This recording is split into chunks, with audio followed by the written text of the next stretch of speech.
Hey guys, and welcome back to my channel. So today is a language video. We're going to take a look at this notebook that I am using to kind of further my Korean studies. So if you follow me on Instagram, you might have seen me posting about this kind of recently, and honestly, I have no idea when this video is going to go up. We'll find that out.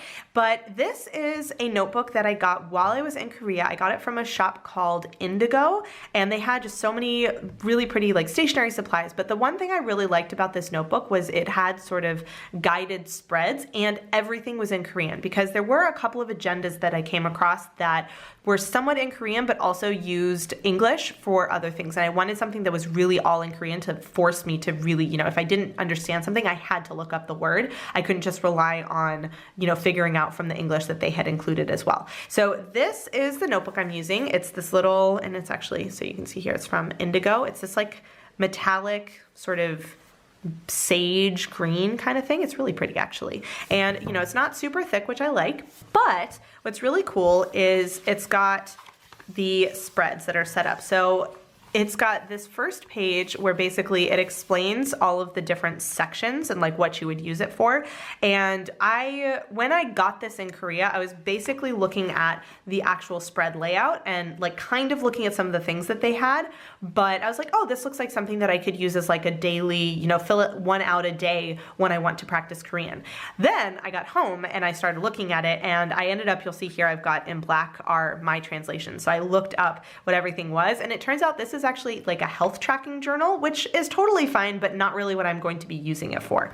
So I did look up what everything kind of meant, but I've made some tweaks for myself. So one of the things that kind of finally got me to crack open this notebook, because I've had it literally since I was in Korea, it was that I was starting to work more on calligraphy in Korean. So I've got a couple of my notebooks out here. So one of the things that I started was in my lettering notebook, I started to kind of play around with some Korean calligraphy, which, if you remember, I did a Korean calligraphy class, or a workshop rather, while I was in Korea, which was so fantastic. And I was like, oh, this would be fun to kind of work on. I have a little bit more time on my hands. It would be nice to work on my handwriting and specifically my calligraphy. And after I did a little bit of calligraphy, I started getting to the point where I was like, I kind of want to just work on like handwriting in general. And if you read Korean, you will notice almost all of these first few pages are from the K-drama Something in the Rain, which I am currently rewatching.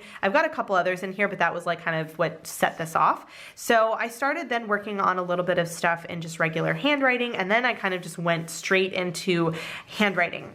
And this is a little bit different from what I do in my Korean language, or in my language log rather. So I do have a section in my language log somewhere. I haven't done it in a million years. Where are you? Oh, here it is. I just passed it. So I do have these journaling pages, which I try and create my own sentences, but I don't have enough vocabulary, and so it's really hard for me to kind of create sentences. And so I've kind of stopped doing it. I have done a little bit lately, and you'll see like this, I finally started putting the year in, because anything up to here, I'm pretty sure was 2019. So this was June of 2019. And then the next one was March of 2020. So like you can see, I have not been using this very much. And as this language log feels more official, if you will. And so I realized that I was doing a bunch of handwriting practice in here, but I wanted some other way of kind of continuing that and being able to work on a couple of different things in a more like low-key setting. So that was why I ultimately moved over. So you see here, I've got several pages of stuff over here, and calligraphy and lettering and just regular stuff that I'm looking up. So I am kind of still using this just when I'm playing around, but that was sort of the impetus for breaking out this notebook, because what I decided is this would be a great way for me to not necessarily worry about writing full sentences all the time, but it would allow me to have a couple of different activities that I can work on. So let's take a look at my first page. So we're gonna zoom way in. So up here at the top, I have kept the date just as normal, and I should show you. These are the two pens that I'm using in this notebook for the moment. So this is a pen that I got from Korea. It is a 0.38, and it is like, so I originally thought this was a gel pen, but I kind of suspect it's a ballpoint just because of the way the ink looks, but it's much thinner than most ballpoints, so I actually really like writing it, and I feel like my handwriting looks really nice with this pen, but it looks worse with other pens, so I'm using this pen. Then I also have, oh, that is not fully on. This is the double-sided, I think this is a FUDENOSUKE. Yeah, so this is the double-sided Tombow FUDENOSUKE, and so I've got black and gray, and you can see I've done black and gray with both of those. So these are just the two pens that I've been using. So I've got the date up here, and then it does have a food log because it's a health journal, but I was like, oh, well, that would be perfect because I don't know a lot of food vocabulary, so I'll look up different words for things that I've eaten. So I'm, filling out what I've eaten for that day. And then this, like, I've honestly kind of reworked the different categories. So this, I'm kind of writing about how I'm feeling, maybe kind of what I did. The second section, or the next section rather, because it's actually 1, 2, 3, the fourth section. So this is where I'm going to do calligraphies. So I've been picking random things to write. So this, for example, was just the name of the K-drama that I'm currently watching and the two main characters. I'll show you the next page, which I just did a little quote that was fairly short. And then this, I've got the task section. So this is where I'm looking up things that I do, and some of them I've written in parentheses in English just because I'm not 100% sure that I'm right, so I want to remember what I meant to say, kind of thing. And then the last section is where I'm finding quotes on the internet in Korean of, so quotes from K-dramas that I watch and recopying them, because this means that this is really handwriting practice, because I don't have to make up the sentences or the information the way I do up here, but I just am practicing writing it and, working on getting my handwriting to be more fluid, more consistent, and all of that kind of stuff. And then I just have like my little smiley face for the day, which this I'm filling in, but it's definitely not the most important section of this like entire exercise. So I did one the other day, and I've done another one so far, so I'll go ahead and show you guys. So again, I just have the date, I have what I ate, I have kind of what how I was feeling, and these are ones that I wrote over here that I've been using NAVER dictionary, and they have this like translating section of it that's Papago, and so I've been using that because I was trying to write things that I definitely don't know how to say, which is a big no-no, but like, yeah, I wanted to say those things, so I tried, but I don't think I actually got those entirely right. And if they are right, it's not because of me, it's because of the translator. Then this is one where I got this quote from this random K-drama that I watched like over a year ago, stuck in my head, and so I just had to like look it up and write it down for there because it was stuck in my head, so why not? Then I've got my tasks again, and this one I did a quote, and this is another one from the K-drama that I'm currently watching, and another like little shorter one. So I don't necessarily worry about filling in absolutely every single line, but it gives me some varied practice, and because it's undated, I don't have to do it every day. Like these I actually did do, 2 days in a row, but I don't have to, and I'm not necessarily going to. But I like that it has very like specific but kind of different types of vocabulary that I'm looking up. I'm doing things that I have to look up the words myself. I do things where I have to use the internet to look up quotes in Korean, and so this has actually gotten me a lot more comfortable with reading in Korean because I have to, decipher the quotes from an entire website, and so that has been really good practice, just like getting my eyes and my brain used to seeing a lot of text in Korean all at once and like not freaking out even though I can't understand a large portion of it. So that is kind of what I've been doing with this, and I figured I would also go ahead and show you guys a little update in my language log, just kind of how things are going since, it's been a while. So I've got my language log, so my Korean notes are over here, and I'm actually almost halfway through level 4. So you can see here I've been working on I kind of reduced my expectations, so I've been trying to do about 1 lesson a week. While we're on lockdown, I'm kind of upping it. I'd like to do 2 lessons a week, but I feel like, if I get at least 4 or 5 done a month, I'm just doing this strictly for fun. I don't have any sort of like fixed deadline, so I'm trying not to make more work for myself than I can realistically get through. So, keeping expectations reasonable. So I've got up to level 4 lesson 13, and as you can see, I'm nearing the end, so I'm on page 145 and there are 185 pages left. So I've got 40 pages. I do actually have a backup notebook for whenever I run out of this one, so that is good. And then in my language log, I've got, so I am still filling in, so I'm currently working on this level 4, and as you can see, honestly, like I just kind of abandoned some of these that I'm never gonna get to, and that's just the way it goes. So I recently had to do, oopsie daisy, come on you.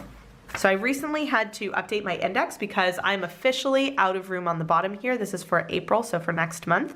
And what I did is I just created a second column, and then these are for my review trackers. So it's like, I'm just gonna keep them all in the same line. So I just kind of made that distinction. And then this is still for journaling over here, but it's kind of cool. I started, my first language log was February of 2018, and I'm up to April of 2020, which means I have 2 years worth of language log information in this notebook, which is kind of cool. So let's take a peek over here. So I'll take from January of this year because, you know, so there's this entire section where, as you can see, it's just the language log. I haven't done any journaling for a long, long time. So I need to work on getting back into that. So this was January of this year.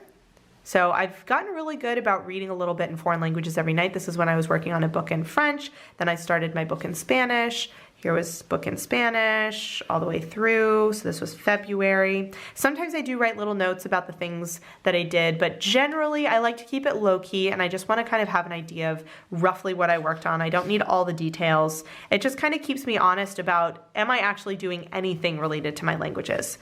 Then we are up to March. As you can see, this is basically when lockdown hit, and whoop, lots more happening. So, and this is honestly, and I probably need to stop doing this or figure out a different way of doing this. So this blue with the KIAS is when I listen to music. So it's in Korean, Italian, Arabic, and Spanish. And I actually have a playlist that I just put on repeat that has albums that I really like in each of these 4 languages that I just kind of listen to kind of get my brain used to the sounds, and also to get used to like jumping between languages. So this is a very passive activity. It's not at all active. And then, yeah, I've been working on writing some in Korean. I've been working on doing some Talk to Me in Korean lessons and all of that. I did start a new journaling page for Italian over here because I was out of space on my other one. And then I've got April. So with this one, I'm actually up to page 104, and there are, I didn't literally have not even numbered all of the pages. Oops. But I'm definitely, let's see, I'm just over halfway through. So we'll see, but I've still got a good while before I need a new notebook in here. Oh, I forgot one last thing I want to do. Guys, this is going to be a kind of random video, but you know, you guys expect that from me, I think. So I wanted to do a side-by-side of my, we'll pick this page just because it's kind of on the right. So I wanted to do a little side-by-side of my writing in Korean kind of when I first started and now, because it's been a minute. So let's see. I think this is probably, yeah, this is a pretty good example. So this is kind of, this was lyrics from a 2 p.m. song, and I did this like pretty early on, I think. Yeah, this, like my letter formation, it looks like it was pretty early on. This is from a 2 p.m. song. It's My House. It's one of my favorite songs of theirs. And I just was recopying the lyrics to practice, literally to practice handwriting. And I've never done it again because it's not really the way I like to practice, but it was just kind of an exercise. And so you can kind of see how things have changed. I mean, granted, I was using, this is a gel pen, and this is this ballpoint pen that I've been using, but definitely there is some improvement in my handwriting after, you know, 2 years of working on this. And I mean, I'm really, really slow progress here, guys. Like, I am not in any sort of rush. This is just kind of a thing I do to kind of wind down. So here, there's a little bit more writing on this side, so we'll go ahead and show over here. So yeah, like I'm not stressing about, you know, how fast or how slow I'm learning Korean. You know, this is progress that I'm seeing over the course of 2 years. So it is kind of cool because I feel like I've recently passed a hump where I did a lot of practice early on where, you know, I was watching K-dramas constantly. I was listening to K-pop all the time. I was doing tons of Korean lessons. I was trying to write in Korean. I was doing, you know, like all of these different things. And then I kind of like let it go for a while. And I was, you know, listening to some songs, but not watching as many K-dramas. And I was doing fewer Talk to Me in Korean lessons. And then I went to Korea and, things kind of, ramped back up a little bit. But then when I got back, work started and things kind of got crazy. And so I was slowing down again. And then just recently, so within the past week, I have kind of, gotten back into watching a lot of K-dramas and all of that. And, now I can look up websites in Korean. I don't understand most of it, but I can look it up and I can kind of find the things that I need to find. And it's not as intimidating as it was when I first started. So this is something that if you learn a foreign language, or if you have learned or are learning, you've probably realized this. And it doesn't even necessarily have to be in a language that uses a different alphabet than your native tongue. But any language, when you first start, that first look at a page of text in that language when you're a beginner is like, oh my God, what am I gonna do? This makes no sense. It all looks like gibberish. And then as you keep going and as you get more comfortable, it eventually starts, you can start to decipher it. It starts to make more sense. You pick out more and more words and all of that kind of stuff.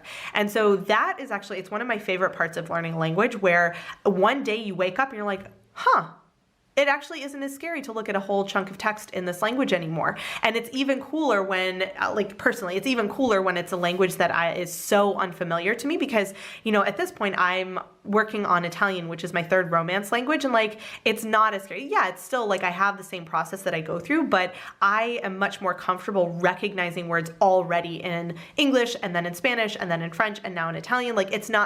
It's not that intimidating anymore, even when I don't understand a lot. But for something with an alphabet that I'm learning from scratch as an adult, it is a really, really, it's just such a cool feeling to finally be able to look at the text and go, wow, I'm able to sound out words much faster than I used to be able to. I'm able to type more fluidly. I'm able to look at a website and not go, oh my God, I don't understand a single thing on here. It's a really cool it's a really cool progression, and it really does take a lot of time. So, this for me has been 2 years in the making, where just in the past week, I was like, I'm comfortable looking up things on websites. And yeah, so that is just kind of my little update. That is how I am using this notebook that I bought in Korea to help me further my handwriting practice, just, writing in general, also reading, because I'm, using websites to look up different quotes and stuff. This is just one other little way of incorporating Korean into my daily life that is kind of low stress. It's kind of, low stakes, all of that kind of thing. And honestly, I don't have anybody to correct my work right now. And so I know I'm making mistakes. Even in this one, I realized that I was using 2 different levels of formality when I was writing out my tasks and just other stuff. And the fact that I can even recognize that, going back and oh yeah, that was a thing that I did, oops, is a good sign. So no, it's not perfect. I'm sure I've made a ton of errors, but I feel like it's still good practice. Now, that's not to say that I shouldn't get somebody to correct this, because I don't want to cement a lot of bad habits in terms of grammar and that kind of stuff, or sentence formation.